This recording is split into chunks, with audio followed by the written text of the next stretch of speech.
Hey, this is Julian McClurkin, your chief storyteller with Tribevest. But today, we're not talking stories, we're learning lessons. This is a masterclass on how to build wealth. Today, I sit down with Jim Pfeiffer, the founder of Left Field Investing, to learn about passive investing through real estate. The topic of Chapter 8 is what to expect when investing in a syndication. Welcome back to the Masterclass. We are now on Chapter 8. What to expect before, during, and after investing in a syndication. From what I gather, passive investing doesn't seem so passive after all we've talked about. We've gone over how to pick a sponsor, an asset class, a market, and a deal. But can you kind of put a bow on this and put it all together for us? Can you talk me through the process of investing in a syndication? Sure. So you're right. It doesn't seem passive because it is very active at the beginning when we're doing all those things you just mentioned, right? Screening the sponsor, the deal, the market, the asset class. It's afterwards that becomes more passive after you've made the investment. And also, once you get more experienced and you build a relationship with a syndicator, it's going to be even more passive because you'll know the deals that they're going to send you and you'll spend even less and less time on each deal. So it is active in the beginning, but it becomes less and less as you move forward. Okay, so let's break it down step by step for our viewers who have been watching. What's the first thing we need to do? What do we want to do before we actually invest in this syndication? Okay, I like breaking it down this way. So first, you want to find a sponsor. And again, Left Field Investors, we have a sponsor overview, which is kind of small summaries of a bunch of different sponsors. We also have the sponsor screener, which helps ask you questions. So again, if you're using your community, this is helpful. So first is find a sponsor. And to do that, you need to interview a sponsor, review that sponsor's past deals, and you can use our deal analyzer to do that. And I recommend people looking at past deals and ask the sponsor, hey, can you send me your last deal? So you can kind of get a feeling for it when the actual deal comes in. Mm-hmm. And then when they send you a current deal, you're going to want to analyze that deal using whatever tools you have.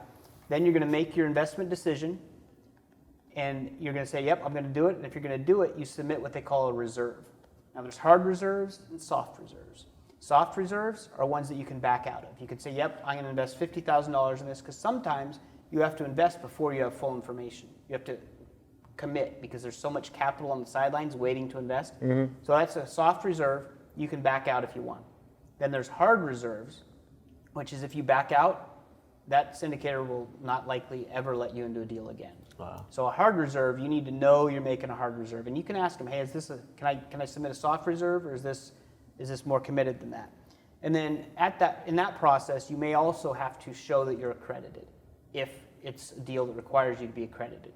And for that, they either have you fill out a form, like there's websites that'll prove that you're accredited, or if you have an accountant, they'll often write a letter that says yes, he's accredited.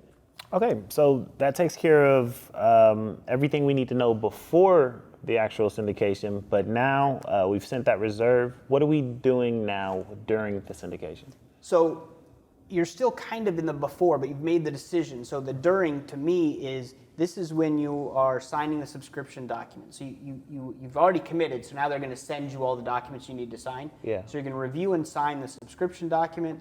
You're going to sign the PPM, the private placement memorandum.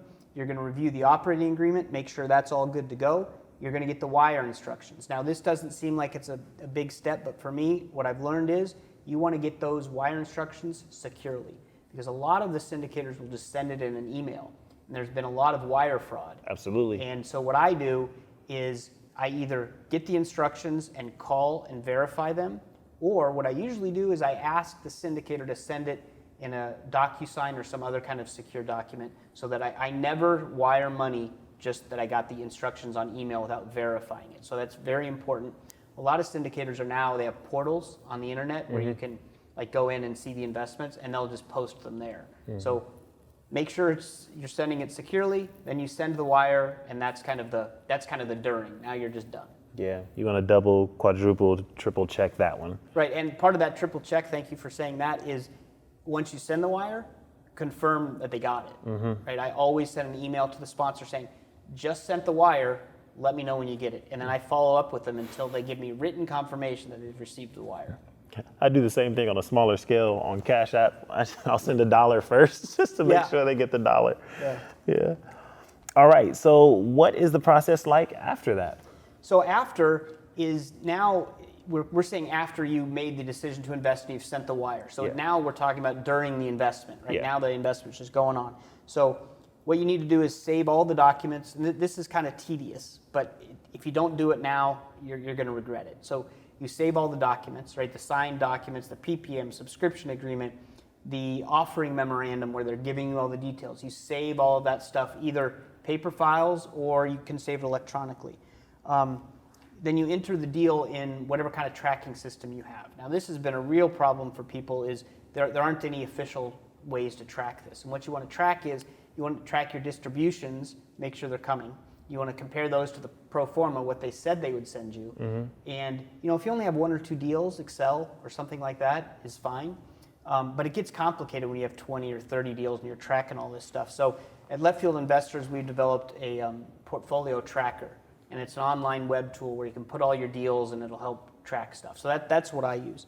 And the things you want to track are the date you invested, the amount you invested, the name, obviously, then the sponsor's name and the entity that owns it, because those are going to be different. How you invested. Did you invest personally? Did you invest your own LLC? Did you invest through your Tribevest tribe or a trust? And then some of the financial assumptions from the pro forma.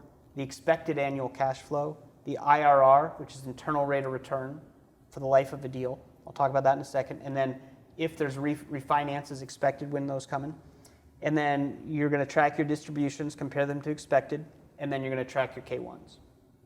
What was that IRR you were talking about? Okay, so IRR, it's really complicated to calculate, but basically what it is it's just using the time value of money, saying that if I receive $50,000 today from my investment, that's much better than $50,000 that I receive 5 years from now.